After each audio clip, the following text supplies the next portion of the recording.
Ayan, good morning, good morning. Araw po ng Martes, mga kaibigan. May 26, tama? May 26 po ngayon. Ayan, araw po ng Martes.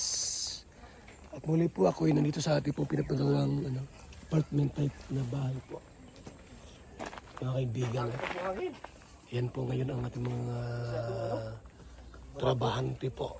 Ayan. Yung ating mga gumagawa rito. Mga gumagawa po. Ayan.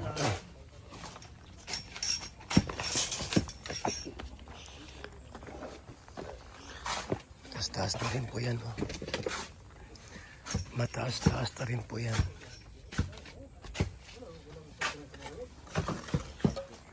Matibay itong pagkagawa na ito. Kasi yung ilalim niyan po, buhos. Anong ulam dyan? Yung bangos na pang-ihaw, nandun pa? Nandun pa po sa ano? Mamaya mga alas 2. Kunin nyo na doon. Saka yung radyo, yung nasa labas, yung speaker. Kina Jomar tayo. Ha? Ano yung bangos? Tilapia. At saka mabiling tahong, palengke. At karning baboy. At kina Jomar tayo, manukmukbang tayo. Sa Vloggers Quarter. Magtulong ka, magluto. Mamaya. Kaya nga inagahan ko. Oling, at saka ihawan. Sir, alis tayo. Sige po. Ikaw lang, doon tayo sa Bangusilang. Ngayon po.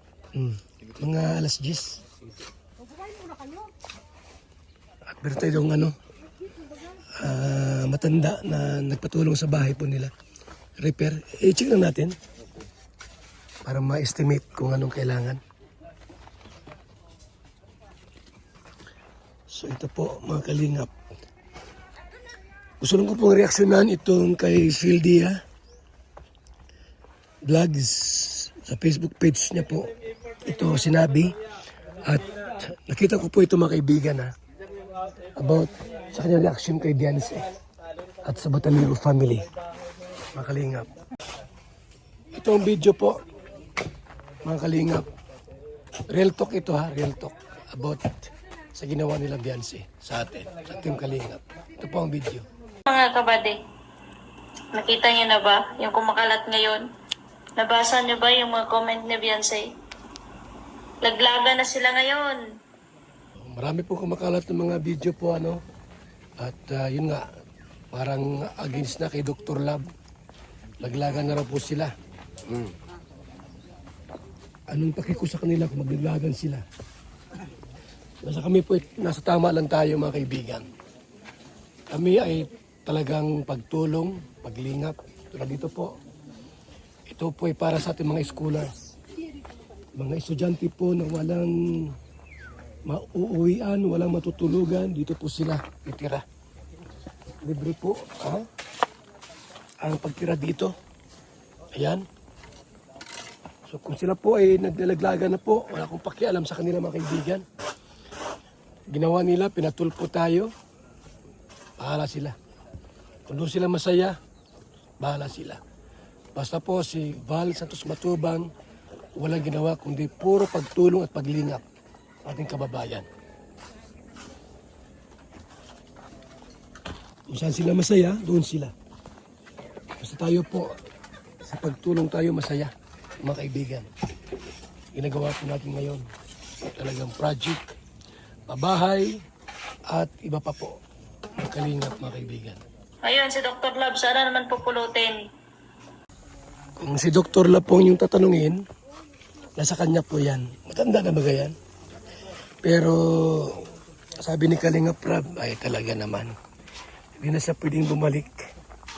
Mag-charity siya. Ang charity po ay para man sa lahat yan Ganun po yan. Pero yung sabi natin, babalik pa sa Kalingap, hindi na babalik yung mga yan. Kahit si Beyonce po, hindi na babalik yan. Mahiya, simple yun. Ano sir? Babalik pa si Beyonce, hindi na. Palagay mo. Nasaan yung hiya niya kuya pag bumalik pa siya kuya? Kaya nga wala nang babalik yan. Hindi na pabalik yung mga yan. Wala naman po kasing ginawa sa kanya yung kalingap na masama. Wala. Kung mayroon man, di sana nagapit sa atin at magtanong kung ano. Dapat po sana, bago siya nagpatulpo, nag-isip muna siya, pwede na siyang kausapin ni Kuya. Pinuntahan ko pa doon sa kanila. Pumunta man po doon, ay nag-U-turn man yung tatay. Nag-YouTube. So kung si Dr. Lab po, di na po ibabalik yan sa Kalingap. Matanda na po sila at malalakas pa. Alam nilang ginagawa po nila mga kaibigan. Hindi mo dapat kaawaan kasi may mga sponsor naman yan. Tsaka alam nila ginagawa nila. Alam nila yan. Mga Kalingap. Imagine niyo yun? Sa YouTube live, nagko-comment si Beyonce at nanay niya. Sa YouTube live, ayan, nagko-comment po sila. Alam ko anong kino-comment nila. Wala akong pakialam dyan kung anong kino-comment nila po, kung negative, positive. Sila na pong bahala dyan. Basta ako po ay nagcha-charity. Ito po, pabahay po natin, apartment tayo para sa mga scholar. So yan, no, yung mga nag-reaction po, nakuha ko lang ito para at least po alam natin yung mga issues na sa Kalinga po, no, everyday, kung ano yung mga issue. Dahil sa mga reactor po, mga nagre-reaction sa Facebook, sa YouTube, ayan, nalaman natin yung mga issues po, mga concern ninyo. Lumalabas na si Dr. Love talaga may pakana nito. So, lumalabas na po na ang may pakana si Dr. Lab, siyang mastermind. Sabi nito, sabi nito po na nag-reaction. Ayon sa kanilang obserbasyon. Tuloy po natin mga kaibigan ng video. Yan yung sinasabi mga kabady, na kapag yung isang bagay na nakuha mo sa hindi magandang paraan, mabilis at mabilis lang yan mawawala sa'yo. Tama. May tama din, di ba? Tama naman eh. Kapag ang isang bagay ay mabilis mong makuha, mabilis ding mawawala. Tingnan nyo. Ang ganda ng buhay at sitwasyon ng pamilya Balatero sa Team Kalingap. Sinulot nila. Tumayo sila ng team nila. Nagtayo po ng Team Guapa. Yung nilagay nilang team, tinayo nilang Team Guapa. Ang logo po si Beyonce, Red Saint, Dr. Love, Mang Ikin at saka si Pulang Uod.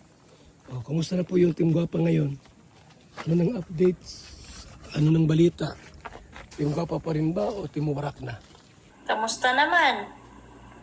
Wala pang isang buwan. Lumagapak agad. Wala para po isang buwan. Lumagapak na po agad. Ano nangyari? Ano nangyari sa Team Guapa po mga kaibigan? Bakit parang nagka-problema na kayo agad? Wala pa daw po isang buwan, lumagapak na. Nagkaunsihan na po nagtuturuan na po sa nangyari. About sa tulpuhan. Ano nangyari? Yan yung sinasabi na makontento ka kung ano meron sa'yo. Yan, biblically po. Kung anong mayroon ka, pasalamatan niyo po. Kung anong mayroong blessing po na dumating, ito man ay maliit, malaking blessing, dapat makontento tayo. Huwag na maghangad ng mas malaki pa. Dapat matutong magpasalamat sa Panginoong Diyos. Walang masama ang mangarap o maghangad ng sobra-sobra, pero wag kang humakbang sa mali. Hindi man daw po masamang mangarap. Tama. Totoo yan, ha? Hindi masamang mangarap kung anong gusto mong gawin, pero dapat sa tama lang po. Huwag humakbang na alam mong mali. Tulad niyan. Alam naman na ang Kalinga po'y natulong. Binahayan. Binigyan ng pangkabuhayan. Lahat na lang po nasa kanila. Pero hindi ko alam kung bakit, kung anong gusto nilang mangyari. Kasi kapag nilakbangan mo yan na ginamitan mo ng maling pamamaraan, nakukuha mo siya. Pero mabilis ka lang madapa. Oo nga po, madali siyang makuha. Yung gusto mo, yung madalian na plano, madali ang sa pilitan, na gusto mo makamit ka agad, pero sabi nito po, mabilis din namang mawala, madapa. Ganun, talagang magaling. Ha? Nabuhay ka po. Yung ating nag-reaction na ito, kung sino man ito, magaling. Pwede itong gawing kalingap reactor. Ha? Magaling mag-analyze. Ha? Kaya lesson learned. Kaya siguro hindi sumipot si Beyonce sa barangay. Kasi, bistado na. At siya mismo, ang nakakita na at nakarealize na siguro kung ano yung mga pangyayari. So, malaking pagsisisi yan. Ang inaabangan ko pa, si Beyonce mismo ang mag-post na nagsisisi siya sa lahat-lahat. At yung update ng Team Kalingap, lalo na si Kalingap Rab na mag-message si Beyonce na nagsisisi siya sa mga pangyayari. Baka sakali sa nangyaring ganito, ngayon pa lang siya makapag-isip-isip mag-message para humingi ng dispensa sa mga pangyayari. Mapapatawad din siya. Pero yung sugat, kahit anong mangyari dyan, may peklat na. Hindi mo na may babalik. Lalo na kapag yung tiwala na yung nasira. So yan lang po muna po ang ating pong reaksyon sa vlog na ito. Support natin po mga kalingap ang Facebook page ito mga kaibigan para po masuportahan po natin. Sa huling bahagi po ng ating vlog na ito, naroon nyo kayang Facebook page. Yung kanya pong pangalan po, ano? At salamat po sa inyong walang sawang suporta. So listen, learn. At sabi nga nito, pwedeng mapatawad, pero yung babalik sa kalingap, mahirap po. Kasi yung mga supporters ay dismayado po halos lahat. Dismayado po ang mga taong sumusuporta at nagtiwala kay Beyonce noon sa pamilyang Batalero. Dahil po sa ginawa nila sa atin na pagpapatol po o paggawa ng isang hakbang na hindi dapat. So salamat po sa ating lahat mga kaibigan. Mabuhay po. At ito po ang page po mga kaibigan ng babaeng ito. Ating pong na-reaksyonan po ngayong araw na ito. Salamat. Mabuhay. God bless. Ayan ang channel po niya mga kaibigan. No? Mayroong 40,000 followers. Philjan Vlog. Ayan mga kaibigan. Support natin si Philjan Vlog. Thank you so much. Mabuhay. God bless. BSM Kalingap Kape, napakasarap, nagpapagaling sa mga taong may sakit. BSM Kalingap Kape, ang kaping may puso. Dito na kayo mga kaibigan, mga kalingap. At sigurado, gaganda at sasarap ang tulog at ang gising ninyo. Magandang umaga, Lolo. Ano yung iniinom mo? Ay, ito ba po? Ay, VSM Kalingap Kape. VSM Kalingap Kape? Bago yan, Lolo ah. Oo, apo. Ang kapeng may puso at maraming benepisyo sa ating kalusugan. VSM Kalingap Kape, 9-in-1 Healthy Coffee Mix. Ang kapeng may puso, VSM Kalingap Kape. Sa mga gustong umorder, tumawag lamang sa numero ni Kuya Val, 0929-1132-469. VSM Kalingap Kape, ang kapeng may puso, VSM Kalingap Kape. Ayos, Lolo. Yan na lang din ang iinumin ko. VSM Kalingap Kape.